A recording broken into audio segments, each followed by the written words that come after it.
इकलौती रिक्वेस्ट है मेरी शो स्टार्ट करने के पहले, मैं 4 साल से रिक्वेस्ट कर रहा हूँ, मान लेना कि कोई प्लीज़ मेरा परफॉर्मेंस ना ऐसा ऑडियो वीडियो कुछ रिकॉर्ड मत करिएगा।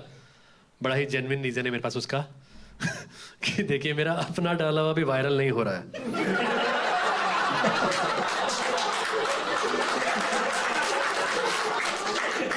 और ज़्यादा दुख की बात यह है कि ये वाला अनाउंसमेंट मैं 4 साल से किए जा रहा हूँ। आप लोग बद्दुआ में बिलीव करते हो? एक होता है सुपरस्टिशन, एक होता है कर्ज। बद्दुआ और अंधविश्वास बहुत नेगेटिव आदमी है यार। काली बिल्ली रास्ता काट गई, आप रुक गए, युवा और यही देख के मजा आता है। काली बिल्ली रास्ता काट गई, आप रुक गए क्योंकि उसकी छाती पे आपका नाम लिखा था। ठीक किए, रुक के, इसमें बद्दुआ वाला एंगल था। पर हमारे यहाँ बद्दुआ लगी बहुत है। जैसे एक तो जमीन जायदाद को लेकर लगी है हमारे परिवार पे कि कितनी खरीद लो टिकती नहीं। बिहार में दादाजी ने 1980-90 में कुछ जमीन खरीदी थी, 40-42 लाख की प्रॉपर्टी थी। तब से कोर्ट केस ही चल रहा है। उस केस के चक्कर में एक दूर के दादाजी जेल में भी बैठे हैं, और जेल में वो वाले दादाजी बैठे हैं जो कोर्ट सुलह कराने गए थे। दूर के दादाजी पूरे कॉन्फिडेंस में घर में सबको ज्ञान देके निकले थे, तुम लोग कोर्ट में बात करने की तमीज नहीं, वहां सिर्फ हम बोलेंगे। इतने भावुक हो गए, जज के मुंह पे उंगली रखने जा रहे हैं। चुप रहिए आप, भाइयों के बीच दरार मत डालिए। है बद्दुआ है, मैं मानता हूँ बद्दुआ में, क्योंकि दूसरी बद्दुआ यही है कि हमारे यहाँ से कोई विदेश नहीं जा पाता और इसमें पैसों वाला एंगल नहीं है। किसी बुआ मौसी ने नींबू मिर्चा लगाया है, हम पीछे खींच लिए जा रहे हैं। सिर्फ आजादी के पहले दादाजी गए थे एक बार भूटान, हम सब परिवार उसी का शो ऑफ कर रहे हैं कि नहीं हमारा तो विदेश देखा हुआ है। सेम ही रहता, पहाड़ वगैरह होते हैं अलग। तो इंजीनियरिंग करी थी मैंने, उसके 9 महीने बाद मेरी 3 IT कंपनीज में जॉब लगी थी, HCL, Wipro and TCS, Tata consultancy services. और मैंने TCS चुनी थी क्योंकि सबसे ज़्यादा विदेश ITs में वही लोग भेजते हैं। मुझे पता है TCS का मजाक भी बहुत ज़्यादा उड़ाया जाता है। जब मेरी लगी थी, मेरे बेरोजगार दोस्त मेरा मजाक उड़ाते थे कि अबे वो तो आधार कार्ड देख के नौकरी देती यार। प्लेसमेंट में स्टूडेंट खुद कह रहा सर छोड़िए ना, मुझे कीबोर्ड ही चलाने नहीं आता। अरे इधर आओ यार, हारमोनियम जैसा ही होता है।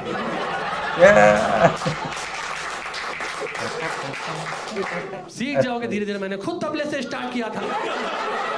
जज्बा रखो। एक ऑल इंडिया बकचोद था, आप लोग जानते होगे ना, इंडिया के बेस्ट स्केचेस आज तक AIB ऑल इंडिया बकचोद ने बनाया, तन्मय भट्ट का चैनल। बहुत मेरा फेवरेट था 2015 तक। एक्चुअली वो 2015-16 के अराउंड ना मैं TCS में था, तब इन्होंने ये TCS, इन्फोसिस, विप्रो जैसी कंपनीज पे एक स्केच बना लिया था, मास रिक्रूटर। देखा होगा ना कैसे ट्रक लेके गए हैं इंजीनियरिंग कॉलेज, ट्रक डब्ड वाला तो नहीं देख लिए थे, ट्रक लेके गए इंजीनियरिंग कॉलेज रिक्रूट करने, और सब्जियों की तरह ट्रक में भर रहे हैं बच्चों को, पानी वानी छिड़क रहे हैं। याद है उसका, याद है आप लोग को? कहाँ है आज बच्चों? बेटा जब बद्दुआ लगती है ना,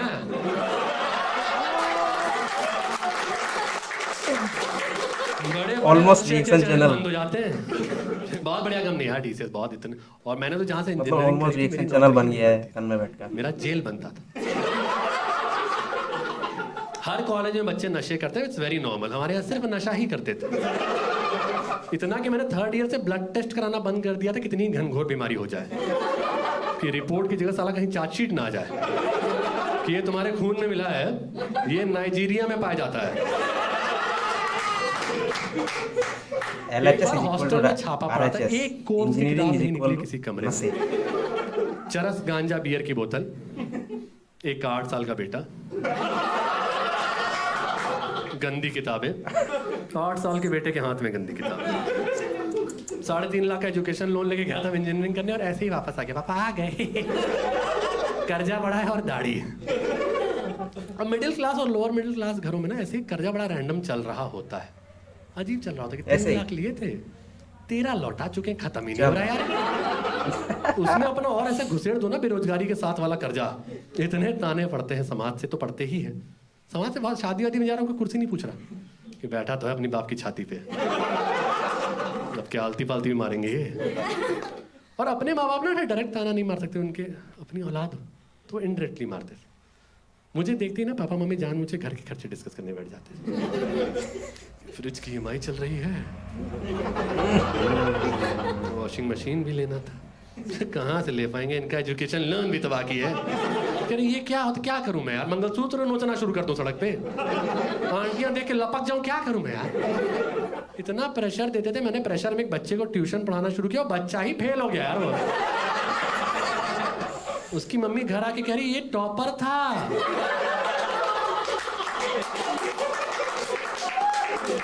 इसको फेल कैसे करा दिया यार? पढ़ाया बच्चा फेल। हम सोच रहे ये टॉपर था, मैं इसको मंद बुद्धि समझ के पढ़ाता था यार।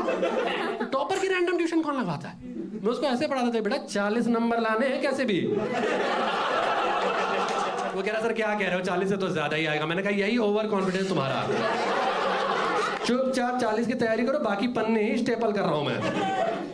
ऐसे आदमी को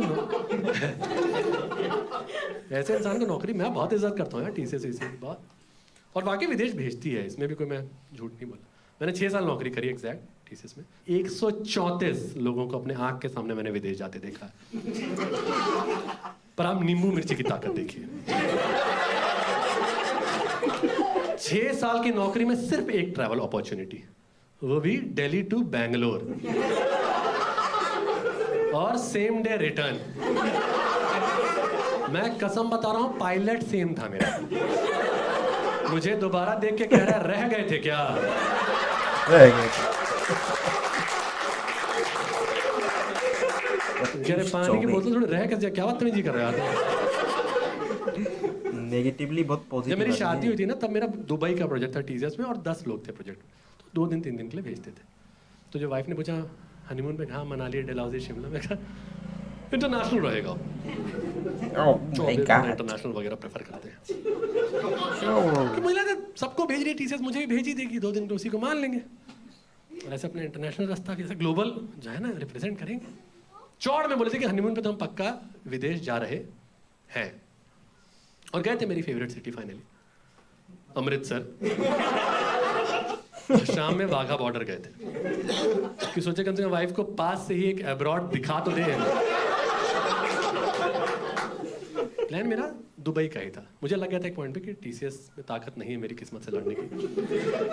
मैंने अपने 2 लाख रुपए लगाए, अपना अपनी वाइफ का वीजा, होटल, ट्रैवल सब कुछ कराया, बट कोई पासपोर्ट तो यूज किया नहीं थे, कोई खानदान में ही नहीं किया था। तो कभी देखे नहीं कि मेरे पासपोर्ट में ना प्लेस ऑफ बर्थ में उत्तर प्रदेश कॉमा उत्तर प्रदेश लिखा है। आप पैदा हो रहे हैं गांव में, शहर में, मैं बाकायदा स्टेट में पैदा हुआ हूँ। और मैंने ऑनलाइन वीजा करवा लिया। एक बहुत फेमस कंपनी है, सबसे फेमस कंपनी है, ट्रिप विप कराती है, तो मैंने उनसे वीजा करवा लिया। और मैंने ऑनलाइन वीजा फॉर्म में एक्चुअल प्लेस ऑफ बर्थ लिख दिया, रेणुकूट। उन्होंने क्रॉस वेरीफाई भी नहीं किया, वैसे ही वीजा बना के भेज दिया। तो मेरे वीजा में प्लेस ऑफ बर्थ में टाउन का नाम है, पासपोर्ट में स्टेट का नाम है। हम दोनों अपने अपने ट्रॉली बैग्स, डॉक्यूमेंट्स वगैरह लेके इंटरनेशनल एयरपोर्ट दिल्ली पहुंचे हैं, और 1 घंटे मस्त वापस भी आ गए। 1 घंटे का इंटरनेशनल ट्रिप दुनिया में किसी का नहीं रहा होगा। मैं शायद अकेला ही हूँ जो इंडिया में भी डिपोर्ट हुआ है। और इमिग्रेशन वाले रिजेक्ट करते तो थोड़ी तसल्ली होती कि सरकार ने भगाया। प्राइवेट एयरलाइंस के एम्प्लॉय ने भगा दिया था यार। बैगेज चेक इन की लाइन में खड़े थे, वो 6 फीट का था उनका एम्प्लॉय, टक्सीडो पहना बढ़िया, उसे चेक वेक कर रहा है बैगेज चेक इन के लिए। शायद भीड़ होगी, जो भी रीज़न हो, डॉक्यूमेंट्स मैच करा के करके मेरी वैसे ही फटरी लाइन में कि खानदान पे कलंक तो है ही, फिर से बकैती ना हो जाए। इतने में मेरा नंबर आया तो कहता सर आपके तो दिक्कत है, क्या वो खानदानी है हमारा।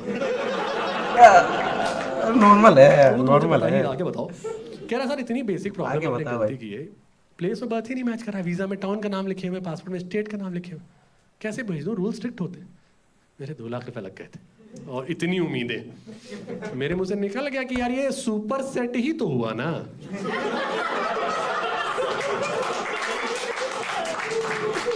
सुपर सेट ही हुआ ना। टाउन जो होता है सर, इधर देखिए, वो स्टेट के अंदर ही तो आता है। गलत क्या है? कह रहा सर फिर तो मिल्की वे ही लिख देते।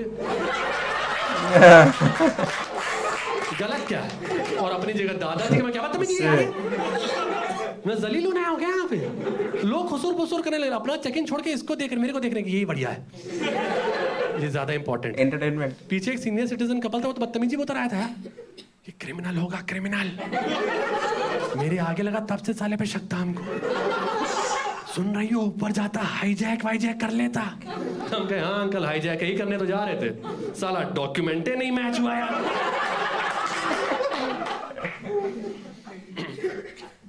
फिर थोड़ी देर और जलील हुए, फिर उससे बोले जो एम्प्लॉय था प्राइवेट एयरलाइंस के, सर कुछ तो सोल्यूशन होगा, इतने पैसे लग गए, वैसे कैसे रोक दोगे?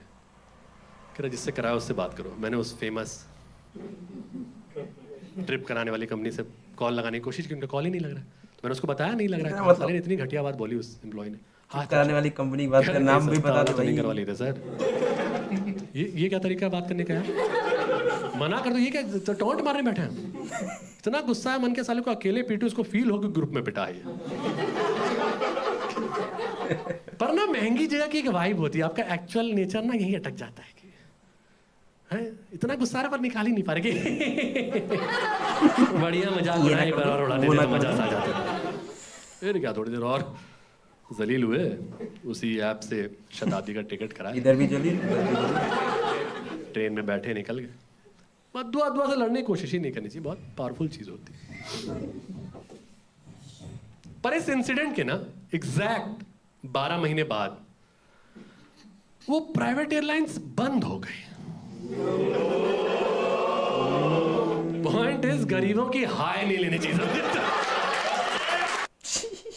गरीब की बद्दुआ लगेगी तुम लोगों को। तुम लोग जितने लोग भी देख रहे हो ना तो लाइक कर रहे हो और ना सब्सक्राइब कर रहे हो। लाइक करो, सब्सक्राइब करो, तुम लोगों के प्यार की इस चैनल को बहुत ज़रूरत है। और सजेस्ट करो कि और कौन सी वीडियो पे, किस मूवी के ट्रेलर पे, कौन से स्टैंड अप पे, किस गाने पे मैं रिएक्ट करूँ।